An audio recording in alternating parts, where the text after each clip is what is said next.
हमारे सबक का नाम है पोस की रात, जिसके मुसन्निफ हैं मुंशी प्रेमचंद। और ये एक अफसाना है जिसे मुंशी प्रेमचंद ने किसानों की मौजू पर यह अफसाना लिखा है, पोस की रात। अफसाना किसे कहते हैं? उर्दू की बयानिया असनाफ में सबसे ज़्यादा मकबूलियत अफसाने को मिली। अफसाने के जरिए फ़र्द की ज़िंदगी के किसी एक पहलू, किसी एक नफ्सियाती या जज्बाती कैफियत या किसी एक तजुर्बे को बयान किया जाता है। अफसाने की कोई क़तई तारीफ मुमकिन नहीं, इसकी मुतअद्दिद तारीफ़ें की गई है। मसलन अफसाना किसी एक वाक़ये का बयान होता है जिसमें इब्तिदा, वस्त और अंजाम हो। अफसाने में वाक़यात का बयान, किरदारों की गुफ्तगू और मंजर व माहौल की पेशकश बहुत नपी तुली और तासुर से भरपूर होनी चाहिए। अफसाने के फ़न में प्लॉट, किरदार, ज़मान व मकान, मरकज़ी ख़याल और असलूब की ख़ास अहमियत होती है। इस अफसाने को पोस की रात, इस अफसाने को किसने लिखा है? मुंशी प्रेमचंद ने। अब हम मुंशी प्रेमचंद के बारे में थोड़ी मालूमात हासिल करेंगे। प्रेमचंद को मुत्तफ़िक़ा तौर पर उर्दू और हिंदी का पहला अफसाना निगार तस्लीम किया जाता है। कौन थे उर्दू और हिंदी के पहले अफसाना निगार? मुंशी प्रेमचंद। वो बनारस के एक गांव लम्ही पांडेपुर में 31 जुलाई 1980 ईस्वी को पैदा हुए। उनका असल नाम धमपत राय था। अपनी अदबी जिंदगी का आगाज उन्होंने नवाब राय के नाम से किया। फिर वो प्रेमचंद के खलमी नाम से लिखने लगे और उसी नाम से मशहूर हुए। इब्तिदाई तालीम उन्होंने गांव में हासिल की। सानवी तालीम मुकम्मल करने के बाद वो सरकारी मुलाजिम हो गए। शुरू में तदरीस के फ़राइज़ अंजाम दिए। उन्हें बचपन ही से लिखने का शौक़ था। 1908 ईस्वी में उनकी कहानियों का पहला मजमुआ सूज़े वतन के नाम से शाये हुआ, जिस पर अंग्रेज़ी हुकूमत ने पाबंदी आयद कर दी। प्रेमचंद ने 300 से ज़्यादा अफसाने और 12 नावल लिखे हैं, जिनमें गौदान, गबन, मैदान अमल, बाज़ार हुस्न अहम हैं। उनके अफसानों का एक एक लफ्ज़ इंसानी दर्दमंदी के जज्बे से सरशार नज़र आता है। वो 8 अक्टूबर 1936 को इस दारे फ़ानी से कूच कर गए, यानी उनका इंतकाल कब हुआ? 8 अक्टूबर 1936 ईस्वी को मुंशी प्रेमचंद का इंतकाल हुआ। तो ये था मुंशी प्रेमचंद का तारुफ।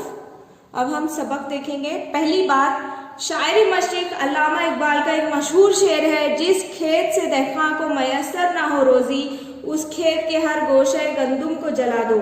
हमारे मुल्क में तकरीबन 7 लाख देहात है। इन देहातों में ज़्यादातर किसान रहते हैं, मगर ये निहायत अफसोसनाक बात है कि सबके लिए अनाज उगाने वाला किसान अक्सर खुद मुफलिसी और कसम पुरसी की ज़िंदगी गुजारता है।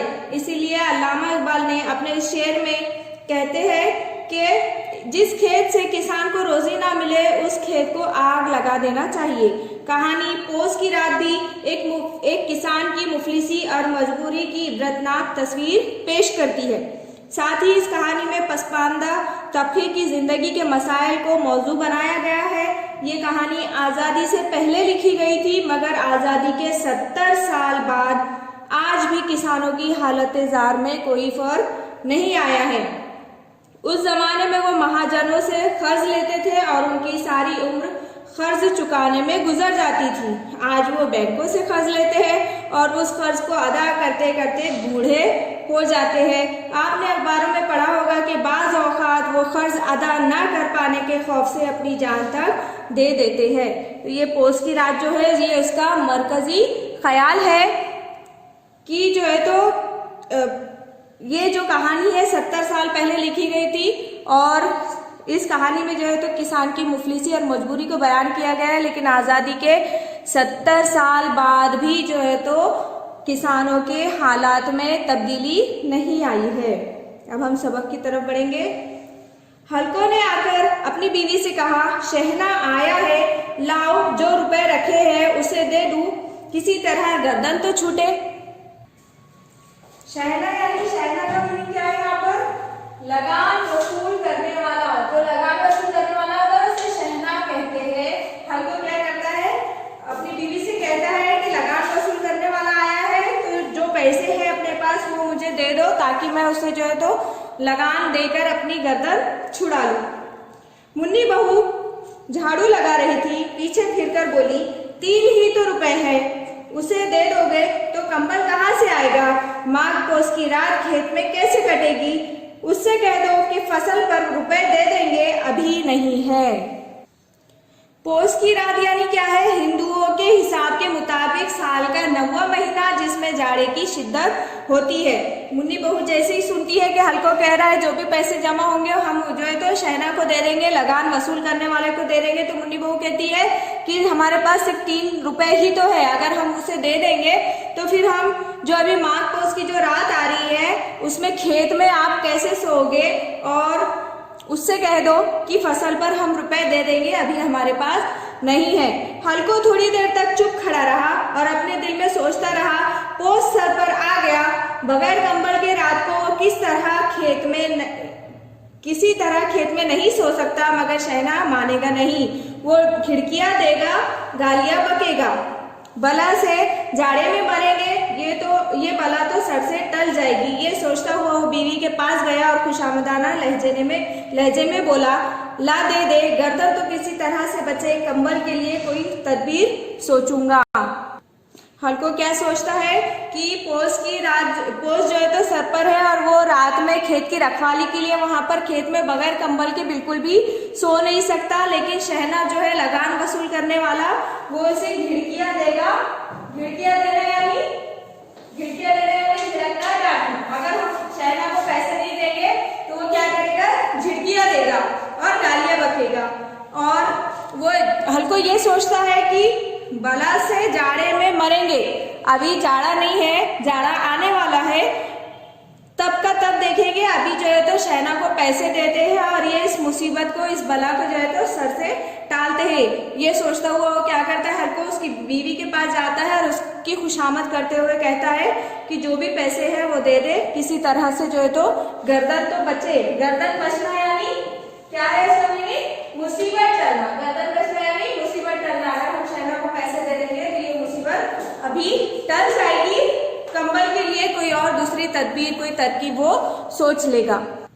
मुन्नी आंखें टेढ़ी करके बोली, कर चुके दूसरी तदबीर, जरा सुनो तो, कौन सी तदबीर करोगे? कौन कंबल खैरात में दे देगा? ना जाने कितना रुपया बाकी है जो किसी तरह अदा ही नहीं होता। मैं कहती हूँ तुम खेती क्यों नहीं छोड़ देते? मर मर कर काम करो, पैदावार हो तो उससे बाकी अदा करो।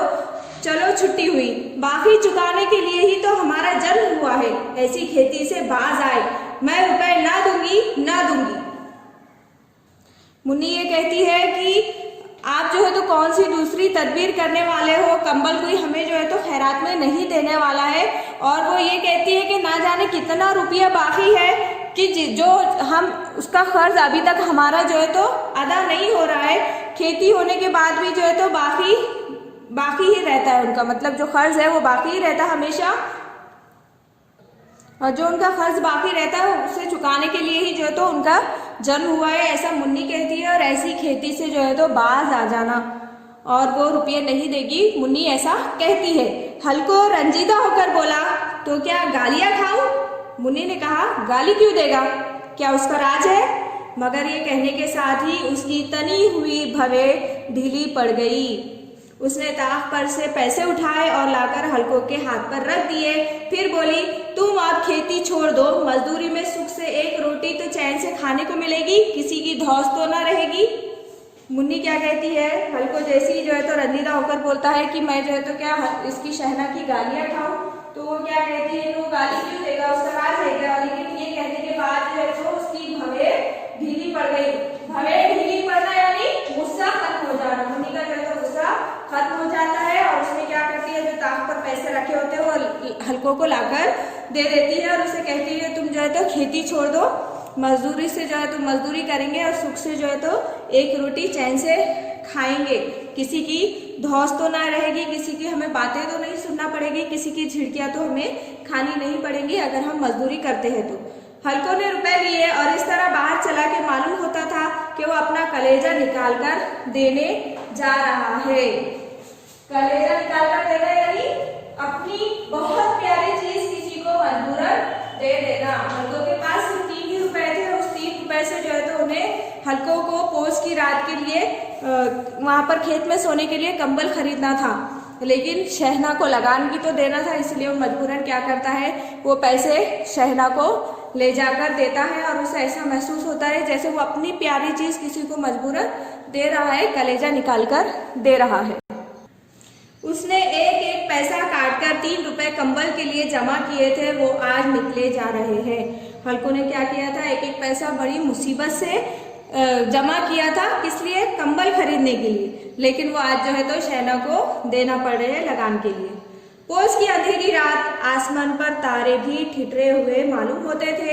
हल्को अपने खेत के किनारे ओक की पत्तियों की एक छतरी के नीचे बांस के खटोले पर पुरानी गाड़े की चादर ओढ़े हुए कांप रहा था। खटोले के नीचे उसका साथी कुत्ता जबरा पेट में मुंह डाले सर्दी से कूकू कर रहा था। दोनों में से एक को भी नींद ना आती थी। जब पोष की अंधेरी रात आई, जाड़े की, जो बहुत ज्यादा, जिसमें जाड़े होते हैं उसे पोष की रात कहते हैं, तो उसमें जो है तो हल्को को आसमान के तारे भी जो है तो सर्दी से ठिठरे हुए नजर आ रहे थे, मालूम हो रहे थे। और हल्को जो है तो खेत के किनारे ओक की पत्तियों की एक छतरी के नीचे, ओक यानी गन्ने की जो पत्तियां है उसकी छतरी के नीचे बांस के खटोले पर पुरानी गाड़ी की चादर ओढ़कर कांप रहा था। और उसका जो साथी कुत्ता जो था, उसका नाम जबरा है, वो भी जो है तो सर्दी से कांप रहा था। दोनों को भी नींद नहीं आ रही थी। हल्को ने घुटनों को गर्दन में चिमटाते हुए कहा, क्यों जबरा, जाड़ा लगता है? हल्को क्या कर रहा है, उसके कुत्ते से बात कर रहा है कि क्यों जबरा, तुम्हें भी जाड़ा लग रहा है ना? कहा तो था कि घर में पयाल पर लेट रहे। पयाल क्या है यहाँ पर? पयाल का मीनिंग है घास फूस का बिस्तर। हल्को कहता है कि अपने उसके कुत्ते जबरा को कि मैंने तो तुम्हें कहा था कि पयाल पर लेट जा। पयाल यानी घास फूस का जो बिस्तर है घर में, उसी पर लेट जा। तू यहाँ क्या लेने आया था? अब खा सर्दी। कुत्ते को कह रहा है वो कि मैंने तुझे कहा था कि तू घर में घास फूस का जो बिस्तर है उस पर लेट जा, तू यहाँ क्या लेने आया था? अब मेरे साथ आया तो अब तुझे भी जो है तो सर्दी, तू भी खाया नहीं, तू भी सर्दी में मेरे साथ कांपते रहे। मैं क्या करूं? जानते थे कि मैं हलवा पूरी खाने जा रहा हूं। दौड़ते हुए आगे आगे चले आए, अब रो अपनी नानी के नाम को। हल्को उसके कुत्ते से कह रहा है कि मैं क्या करूं, तू जो है तो मेरे पीछे पीछे आ गया, अब तुम जो है तो मेरे साथ सर्दी में थरथराओ, कांपो और अपनी नानी के नाम को रो। जबरा ने पड़े पड़े दुम हिलाई और एक अंगड़ाई लेकर चुप हो गया। शायद वो ये समझ गया था कि उसकी कूकू की आवाज से उसके मालिक को नींद नहीं आ रही है। जबरा ने क्या किया, समझ गया कि जो है तो उसकी जो सर्दी की वजह से कूकू की आवाज कर रहा था, उसकी वजह से, उसकी आवाज की वजह से उसके मालिक को नींद नहीं आ रही है। और वो उसने दुम हिलाया और एक अंगड़ाई लेकर चुप हो गया। हल्को ने हाथ निकाल कर जबरा की ठंडी पीठ सहलाते हुए कहा, कल से मेरे साथ ना आना, नहीं तो ठंडे हो जाओगे। हल्को क्या कहता है उसके कुत्ते से कि जो है तो कल से तुम मेरे साथ नहीं आना, वरना सर्दी की वजह से तुम भी ठंडे हो जाओगे, परेशान हो जाओगे। ये पछवा हवा ना जाने कहाँ से बर्फ लिए आ रही है, उठूं फिर एक चिलम भरूं, किसी तरह रात तो कटे। पछवा का मीनिंग क्या है यहाँ पर? मगरिब की सिंह से चलने वाली हवा। पछवा यानी मगरिब की सिंह से चलने वाली हवा। हल्को क्या कह रहा है कि ये जो मगरिब की सिंह से जो हवाएं चल रही है वो ना जाने बर्फ कहाँ से ला रही है, जिसकी वजह से इतनी ठंडी हमें, इतनी सर्दी हमें लग रही है। फिर हल्को सोचता है कि उठकर एक चिलम भरता है, चिलम भरने के लिए सोचता है ताकि किसी तरह रात तो कटे। हल्को उठा और गड्ढे में से जरा सी आग निकालकर चिलम भरी। जबरा भी उठ बैठा। हल्को ने चिलम पीते हुए कहा, पिएगा चिलम? जाड़ा तो क्या जाता है, हाँ जरा मन बहल जाता है। हल्को क्या करता है, चिलम भरता है और उसे पीते पीते उसके कुत्ते से पूछता है कि तू भी चिलम पिएगा क्या? सर्दी तो जाने वाली नहीं है, लेकिन थोड़ा सा हमारा मन बहल जाता है। जबरा ने अगले पंजे उसके घुटनों पर रख दिए और उसके मुंह के पास अपना मुंह ले गया। हल्को को उसकी सांस गर्म लगी। चिलम पीकर हल्को फिर लेटा और ये तय कर लिया कि चाहे कुछ भी हो, अब की सो जाऊंगा। लेकिन एक लम्हे में उसका कलेजा कांपने लगा। कभी इस करवट लेता, कभी उस करवट। जाड़ा किसी भूत की मानिंद उसकी छाती को दबाए हुए था। हल्को ने अब ये सोच लिया था कि वो चिलम पीने के बाद जो है तो लेटेगा और फिर सो जाएगा, अब की बार वो नहीं उठेगा। लेकिन एक लम्हे में उसका कलेजा कांपने लगा। कलेजा कांपना यानी कपकपी छूटना। सर्दी की वजह से उसे इतनी कपकपी छूट रही थी कि वो कभी ये करवट सो जाड़ा जाड़ा यानी सर्दी उसे बहुत सर्दी हो रही थी। जब किसी तरह रहा न गया तो उसने जबरा को धीरे से उठाया और उसके सर को थपथपाकर उसे अपनी गोद में सुला लिया। उसको कुत्ते से बिल्कुल नफरत ना थी। ऐसी अनोखी दोस्ती ने उसकी रूह के सब दरवाजे खोल दिए थे और उसका एक एक जर्रा हकीकी रोशनी से मुनव्वर हो गया था। इसी असना में जबरा ने किसी जानवर की आहट सुनी। हल्को ने क्या किया, हल्को को उसके कुत्ते से बिल्कुल भी नफरत नहीं थी, वो उससे बहुत प्यार करता था। हल्को ने धीरे से उसके कुत्ते को उठाया और उसके सर को थपथपाकर उसकी गोद में सुला लिया। और हल्को में और उसके कुत्ते जबरा में बहुत ही अच्छी अनोखी दोस्ती थी। उसी दौरान क्या होता है, जबरा को किसी जानवर की आहट सुनाई देती है। उसके मालिक की इस खालिस रूहानियत ने उसके दिल में एक नई ताकत पैदा कर दी थी जो हवा के ठंडे झोंकों को भी नाचीज समझ रही थी। वो झपट कर उठा और छप्पर से बाहर आकर भौंकने लगा। उसका मालिक जो उससे बहुत मोहब्बत करता था, उसके मालिक ने जैसे ही उसे गोद में लेटाकर उसे सुला दिया था तो उसकी वजह से उसके दिल में जो है तो एक नई ताकत पैदा हो गई थी। और उसने क्या किया, उसे जो है तो ठंडी भी महसूस नहीं हो रही थी। जब उसे किसी जानवर की आहट महसूस हुई तो वो क्या हुआ, जल्दी से उठा और छप्पर से बाहर आकर भौंकने लगा। हल्को ने उसे कई बार पिचकार कर बुलाया पर वो उसके पास ना आया। खेत में चारों तरफ दौड़ दौड़ कर भौंकता रहा। एक लम्हे के लिए आ भी जाता तो फौरन ही फिर दौड़ता। फर्ज की अदायगी ने उसे बेचैन कर रखा था। जबरा को जब किसी की आवाज आती है कि खेत में किसी जानवर की उसे आहट सुनाई देती है तो वो क्या करता है, बार बार जो है तो खेत में दौड़ दौड़ कर भौंकता है। हल्को के बुलाने पर भी जो है तो वो नहीं आता और बार बार जो है तो खेत में जा जाकर भौंकता रहता है। थोड़ी देर के लिए आ भी जाता है लेकिन फिर वापस जो है तो फिर से उन्हें खेत में दौड़कर भौंकने लगता है। और फर्ज की अदायगी ने उसे बेचैन कर रखा था किसी जबरा को। 1 घंटा गुजर गया, सर्दी बढ़ने लगी। हल्को उठ बैठा और दोनों घुटनों को छाती से मिलाकर सर को छुपा लिया। फिर भी सर्दी कम ना हुई।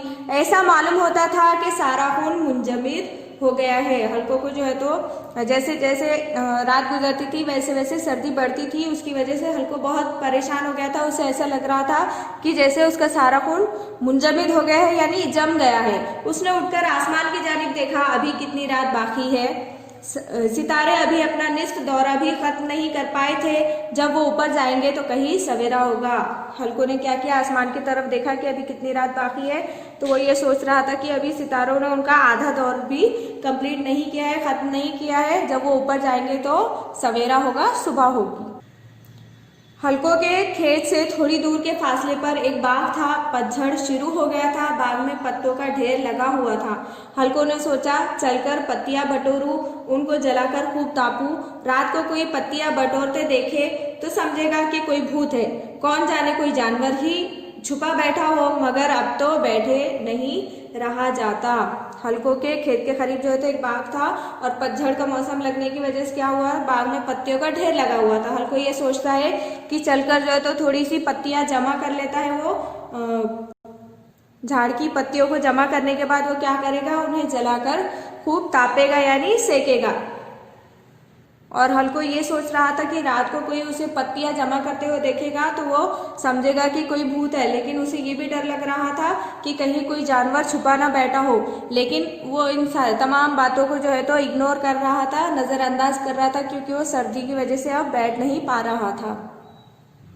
उसने पास के अरहर के खेत में जाकर पौधे उखाड़े और उसका एक झाड़ू बनाकर हाथ में सुलगता हुआ उपला लिए बाग की तरफ चला। जबरा ने उसे जाते देखा तो पास आया और दुम हिलाने लगा। हल्को ने कहा, अब तो नहीं रहा जाता। जबरा, चलो बाग में पत्तियां बटोर कर तापे, टांटे हो जाएंगे तो फिर आकर सोएंगे, अभी तो रात बहुत है। हल्को क्या करता है, उसके पास के अरहर के खेत में जाकर पौधे उखाड़कर उसका एक झाड़ू बनाता है और उस झाड़ू बनाकर हाथ में सुलगता हुआ उपला लिए वो बाग की तरफ जाता है। और जबरा, जब उसका जो कुत्ता है जबरा उसे जाते देखता है तो उसके पास जाकर वह दुम हिलाने लगता है। तो हल्को उससे कहता है कि आप मुझसे नहीं रहा जाता, चलो जबरा अपन बाग में जाकर क्या करते हैं, पत्तियां जमा करते हैं, टांटे हो जाएंगे तो फिर आकर सोएंगे। टांटे हो जाना यानी जिसमें थोड़ी ताकत आना, टांटे हो जाना यानी जिसमें थोड़ी ताकत आ जाना। यानी पत्तियों को जलाने के बाद जब थोड़ा सा हम थोड़ा सेकेंगे, तापेंगे तो हमारे जिस्म में थोड़ी ताकत आ जाएगी, फिर हम उसके बाद आकर सो जाएंगे। अभी तो बहुत रात बाकी है। जबरा ने कूकू करते हुए अपने मालिक की राय से इत्तेफाक किया और आगे आगे बाग की जानिब चला। यानी हल्को ने जब उसे बाग की तरफ चलने के लिए कहा तो जबरा भी उसके पीछे पीछे चला गया। बाग में घटाटोप अंधेरा छाया हुआ था। बाग में बहुत ज्यादा अंधेरा था। दरख्तों से शबनम की बूंदें टप टप टपक रही थी। यकायक एक झोंका मेहंदी के फूलों की खुशबू लिए हुए आया। हल्को ने कहा, कैसी अच्छी महक आई जबरा, तुम्हारी नाक में भी कुछ खुशबू आ रही है। मेहंदी अचानक क्या होता है, एक हवा का झोंका आता है जिसकी वजह से जो है तो मेहंदी के फूलों की खुशबू फैल जाती है। जबरा को कहीं जमीन पर एक हड्डी पड़ी मिल गई थी, वो उसे चिचोड़ रहा था। जबरा जो है तो जमीन पर उसे एक हड्डी मिली थी तो उसे खाते बैठा था। हल्को ने आंख जमीन पर रख दी और पत्तियां बटोरने लगा। थोड़ी देर में पत्तियों का एक ढेर लग गया। हाथ ठुठरे जाते थे, नंगे पांव गले जाते थे और वो पत्तियों का पहाड़ खड़ा कर रहा था। इसी अलाव में वो सर्दी को जलाकर खाक कर देगा। हल्को क्या करता है, जमीन पर आग रखता है और पत्तियां जमा करता है। हालांकि उसे बहुत सर्दी लग रही थी, उसके हाथ भी बहुत ठंडे हो गए थे और वो पत्तियों का उसी तरह जो है तो पहाड़ खड़ा कर रहा था, यानी पत्तियों को जमा कर रहा था।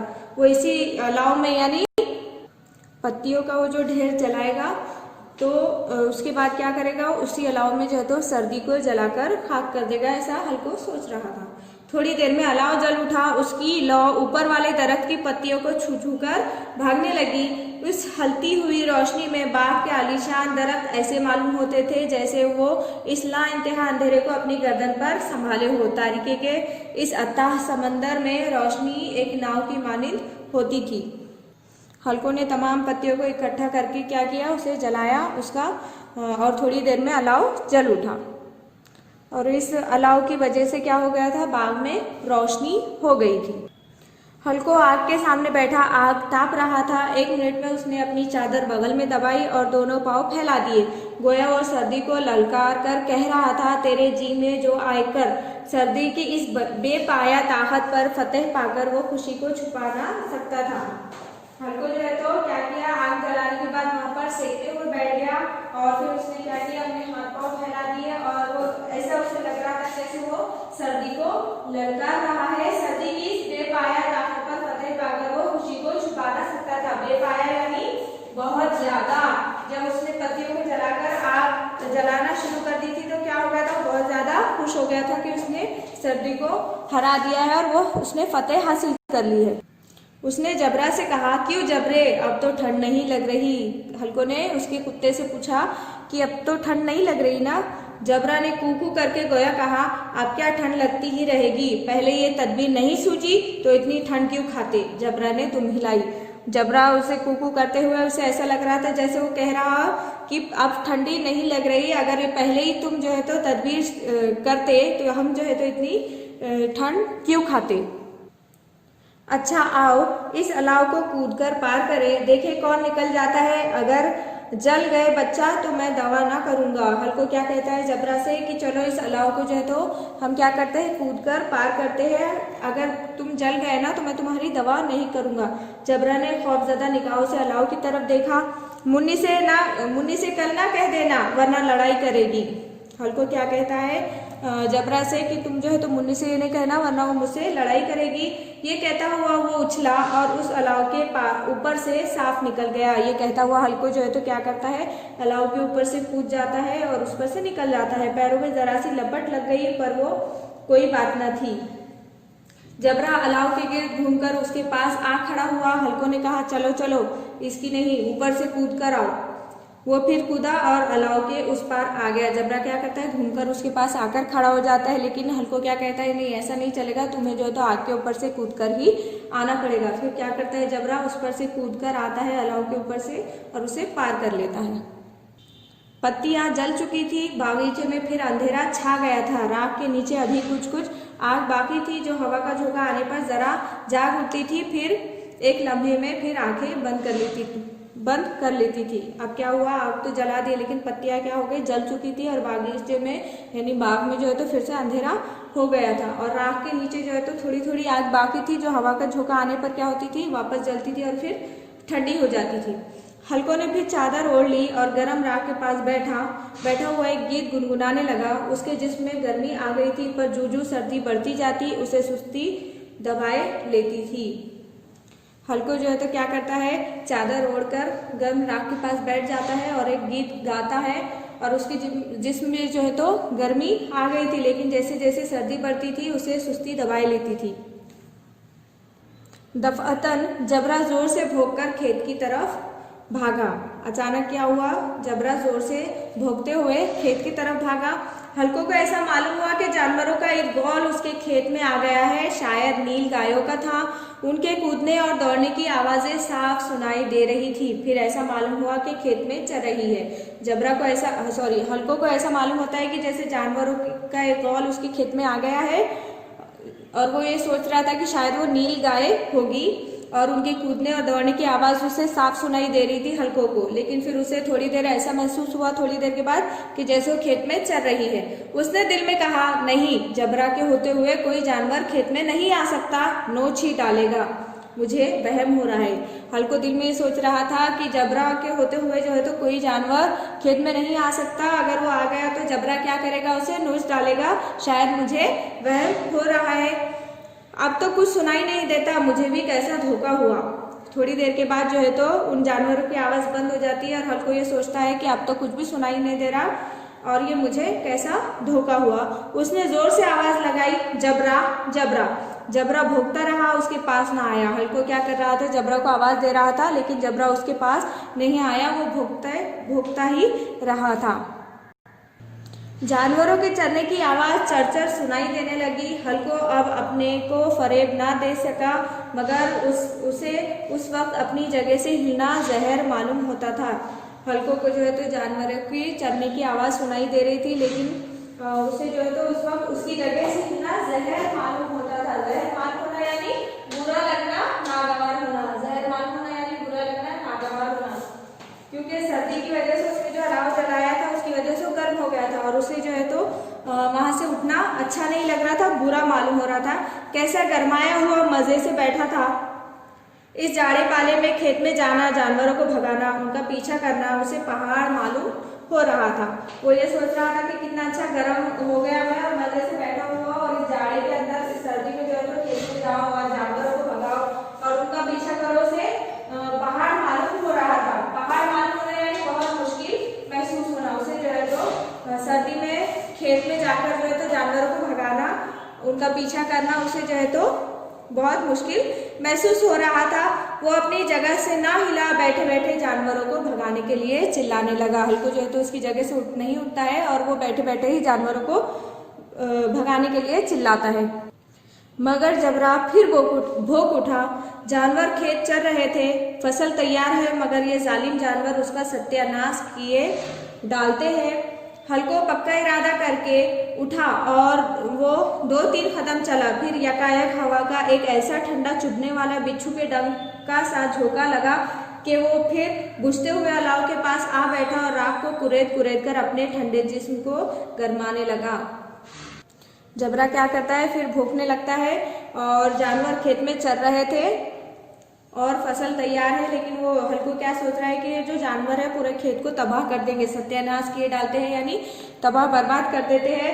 हल्को जो है तो क्या करता है, पक्का इरादा करके उठता है और 2-3 कदम जैसे ही चलता है फिर वापस से जो है तो ठंडी हवा का झोंका जो है तो आता है, जिसकी वजह से वो क्या करता है, फिर वापस से बुझते हुए अलाव के पास जाकर बैठता है और राख को कुरेद कर क्या करता है, उसके ठंडे जिस्म को गर्म करने की कोशिश करता है और उसके जिस्म को गरमाने लगता है।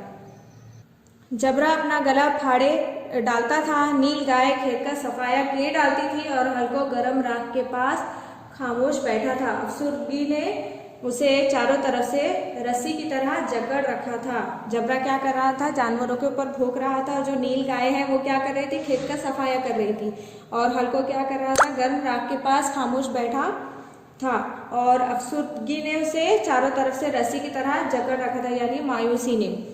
उसे चारों तरफ से जकड़ रखा था। उसी राख के पास जमीन पर वो चादर ओढ़कर सो गया। जो राख थी वहां पर हल्को क्या करता है, जमीन के ऊपर चादर ओढ़कर सो जाता है। सवेरे जब उसकी आंख खुली तो देखा चारों तरफ धूप फैल गई थी और मुन्नी खड़ी कह रही थी, तुम कहाँ आकर मर गए, इधर सारा खेत चौपट हो गया। सवेरे जब हल्को की आंखें खुलती है तो क्या देखता है, दिन निकल गया है, धूप चारों तरफ फैल गई है और मुन्नी उसके सामने खड़ी होकर ये कह रही थी कि तुम कहाँ मर गए थे, सारा खेत जो है तो चौपट हो गया, बर्बाद हो गया। हल्को ने उठकर कहा, क्या तू खेत से होकर आ रही है? हल्को क्या पूछता है मुन्नी से कि तू खेत से आ रही है क्या? मुन्नी बोली, हाँ, सारे खेत का सत्यानाश हो गया। भला ऐसा भी कोई सोता है? तुम्हारे यहाँ मुंडिया डालने से क्या फायदा? मुन्नी क्या कहती है कि पूरा खेत जो है तो सत्यानाश हो गया, यानी पूरा खेत तबाह बर्बाद हो गया, और ऐसा भी कोई सोता है क्या तुम्हारे यहाँ मुंडिया डालने से क्या फायदा? मुंडिया डालना यानी छोटा मंडप, यहाँ पर बैठने से, तुम्हारा छोटा मंडप डालकर बैठने से क्या फायदा हुआ? हल्को ने बहाना किया, मैं मरते मरते बचा, तुझे अपने खेत की पड़ी है? पेट में ऐसा दर्द उठा था कि मैं ही जानता हूँ। हल्को क्या करता है, मुन्नी से झूठ बोलता है, बहाना बनाता है कि मैं तो मरते मरते बचा हूँ और तुझे खेत की पड़ी है। रात में जो है तो हल्को के पेट में बहुत ज़्यादा दर्द उठा था और वो कैसा दर्द था वो सिर्फ हल्को ही जानता है। ऐसा जो है तो हल्को मुन्नी के सामने बहाना बनाता है। दोनों फिर खेत के डांडे पर आए। डांडा यानी किसे कहते हैं? दोनों फिर खेत के डांडे पर आए, यानी डांडा यानी किनारा। दोनों क्या करते हैं, हल्को और मुन्नी खेत के किनारे पर आते हैं। देखा खेत में एक पौधे का नाम नहीं और जबरा मुंडिया के नीचे चित पड़ा है, गोया बदन में जान ही नहीं है। दोनों खेत की तरफ देख रहे थे। मुन्नी के चेहरे पर उदासी छाई हुई थी। उसने फिक्रमंद होकर कहा, अब मजूरी करके माल गुजारी देनी पड़ेगी, मैं इस खेत का लगान ना दूंगी। कह देती हूँ कि जीने के लिए खेती करते हैं, मरने के लिए नहीं। दोनों जब खेत के किनारे पर जाकर देखते हैं कि खेत में एक भी पौधे का नाम नहीं बचा है और जबरा जो है तो मुंडिया के नीचे, यानी जो छोटा मंडप था उसके नीचे चित पड़ा है, जैसे उसकी जिस्म में जान ही नहीं है। दोनों खेत की तरफ देख रहे थे। कौन? हल्को और मुन्नी।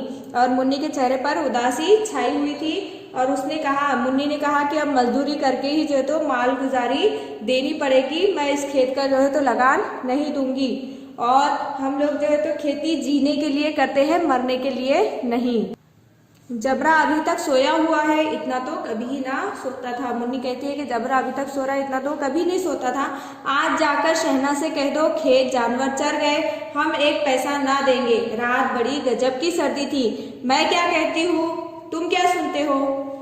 मुन्नी क्या कह रही है कि शहना यानी जो लगान वसूल करने वाला है उससे जाकर तुम कह दो कि खेत जो है तो पूरे जानवर चर गए और हम जो है तो 1 रुपया नहीं देंगे, 1 पैसा नहीं देंगे। रात को जो है तो बहुत गजब की सर्दी थी। और मुन्नी हल्को से पूछ रही है कि मैं क्या कह रही हूँ, तुम सुन भी रहे हो या नहीं? तू गाली खाने की बात कह रही है? शहना को इन बातों से क्या मतलब? तुम्हारा खेत चाहे जानवरों ने खाया हो, चाहे आग लग जाए, चाहे ओले पड़ जाए, उसे तो अपनी माल गुजारी चाहिए। हल्को क्या कहता है मुन्नी से कि तू जो है तो शहना को ऐसा कहने के लिए बोल रही है कि हम 1 रुपया ना देंगे तो शहना मुझे गालियां देगा, और तू क्या मुझे गाली खाने की बात कह रही है? शहना को जो है तो इन बातों से कोई भी मतलब नहीं है, कुछ भी लेना देना नहीं है। चाहे तुम्हारा खेत जानवर खा जाए या उसे आग लग जाए या उसमें तुम्हारे खेत में ओले पड़ जाए, उसे सिर्फ शहना को सिर्फ उसकी माल गुजारी चाहिए होती है। तो छोड़ दो खेती, मैं ऐसी खेती से बाज आई। मुन्नी क्या कहती है कि तुम क्या करो फिर, खेती छोड़ दो। हल्को ने मायूसाना अंदाज से कहा, जी में तो मेरे भी यही आता है कि खेती बाड़ी छोड़ दूँ। हल्को क्या करता है, एकदम मायूस होकर कहता है कि मेरा भी दिल यही कहता है कि मैं खेती छोड़ दूँ। मुन्नी तुझसे सच कहता हूँ, मगर मजूरी का ख्याल करता हूँ तो जी घबरा उठता है। हल्को क्या कहता है मुन्नी से कि मेरा भी दिल यही करता है कि मैं खेती बाड़ी छोड़ दूं, लेकिन जब मजदूरी का ख्याल करता हूं तो उसका जी घबरा उठता है। किसान का बेटा होकर अब मजदूरी ना करूंगा, मैं किसान का बेटा हूं और किसान का बेटा होकर मैं जो है तो मजदूरी नहीं करूंगा, चाहे कितनी ही दुर्गत हो जाए, खेती का काम ना बिगाड़ूंगा। दुर्गत यानी बुरी हालत। तो क्या कहता है कि चाहे कितनी भी बुरी हालत हो जाए, मैं जो है तो खेती का काम नहीं बिगाड़ूंगा। इस तरह इस सबक के जो मुसन्निफ है मुंशी प्रेमचंद, उन्होंने इस कहानी पोस की रात में एक किसान की मुफलिसी और मजबूरी की इबरतनाक तस्वीर पेश की है। अब हम देखेंगे मखलूत जुमला किसे कहते हैं। तो सबसे पहले आपको यहाँ पर बोर्ड पर कुछ मिसालें दी हुई है, उसका आपको गौर मुताला करना होगा, उसे पढ़ना होगा, उसके बाद ही आपके समझ में आएगा मखलूत जुमला किसे कहते हैं। तो सबसे पहले एग्जाम्पल है, रूहानियत ने उसके दिल में एक नई ताकत पैदा कर दी थी जो हवा के ठंडे झोंकों को भी नाजी समझ रही थी। सेकेंड है, अभी कुछ कुछ आग बाकी थी जो हवा का झोंका आने पर जाग उठती थी। जब तुझे देखती हूँ बाग बाग होती हूँ। थर्ड एग्जाम्पल है, जब तुझे देखती हूँ बाग बाग होती हूँ। अब इसके अंदर हम इन मिसालों को दो अलग अलग जुमलों में भी जो है तो कर सकते हैं, तकसीम कर सकते हैं। जैसे रूहानियत ने उसके दिल में एक नई आग पैदा कर दी थी, एक जुमला हो सकता है। उसके बाद का दूसरा जुमला, जो हवा के ठंडे झोंकों को भी नाजीब समझ रही थी। ठीक है, उसके बाद सेकंड एग्जांपल को भी हम दो हिस्सों में तकसीम कर सकते हैं, दो जुमलों में। अभी कुछ कुछ आग बाकी थी, उसके बाद जो हवा का झोंका आने पर जाग उठती थी, ये सेकंड जुमला हमारा हो सकता है। ऐसे एक सेंटेंस में हम दो जुमले बना सकते हैं। जब तुझे देखती हूँ, उसके बाद जो है यहाँ पर इसे हम तकसीम कर देंगे तो बाग बाग होती हूँ। अब इन जुमलों में अगर आप गौर करेंगे तो पहला जुमला जो है तो हमारा क्या है, पहले फिक्रे से सवाल उठता है कि हवा का झोंका आने पर कौन जाग उठती है। यहाँ पर ये देखिए, जो हवा का झोंका आने पर जाग उठती है। अगर हम सिर्फ इतने ही जुमले को पढ़ेंगे तो हमारा ये समझ में नहीं आता कि कौन जाग उठती है। पहले दूसरे फिक्रे से पहले इस फिक्रे को एक सवाल किया जाता है, जो हवा का झोंका आने पर जाग उठती है। तो सवाल हमारे दिल में पैदा होता है कि कौन जाग उठती है। अगर हमें पूरा जानना है तो हमें क्या करना पड़ेगा, उस जुमले के पहले फिक्रे को भी पढ़ना जरूरी है, तभी हमें जो है इस जुमले का मतलब समझ में आएगा कि अभी कुछ कुछ आग बाकी थी, जो हवा का झोंका आने पर क्या होती है, जाग उठती है। कौन जाग उठती है, आग। ठीक है, दूसरा सेंटेंस पहले सेंटेंस के ऊपर पूरा डिपेंड है, उसके ऊपर पूरा जो है तो उसके ताबे है। उसके बाद ये सेंटेंस में देखिए, जब तुझे देखती हूँ बाग बाग होती हूँ। तब बाग बाग कब होती हूँ, सवाल है ना। अगर हम सिर्फ इतना ही जुमला पढ़ेंगे बाग बाग होती हूँ तो हमें क्या समझ में आएगा, कुछ भी समझ में नहीं आएगा। उसके लिए हमें क्या करना पड़ेगा, इस जुमले का पहला फिक्रा भी पढ़ना जरूरी है। यानी जब तुझे देखती हूँ तो बाग बाग होती हूँ, यानी कब होती हूँ, जब तुझे देखती हूँ।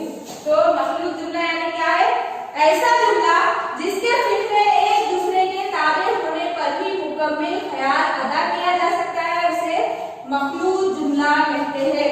यानी ऐसा जुमला जिसके फिक्रे जो है तो एक दूसरे के ताबे हो और एक दूसरे के ताबे होने पर ही जो है तो मुकम्मल ख्याल अदा कर सकते हैं, तो उसे क्या कहते हैं, मखलूत जुमला कहते हैं। यानी ये देखिए, ये दूसरा जुमला जो है पहले जुमले के ताबे है, यहाँ पर भी दूसरा फिक्रा जो है तो पहले फिक्रे के ताबे है।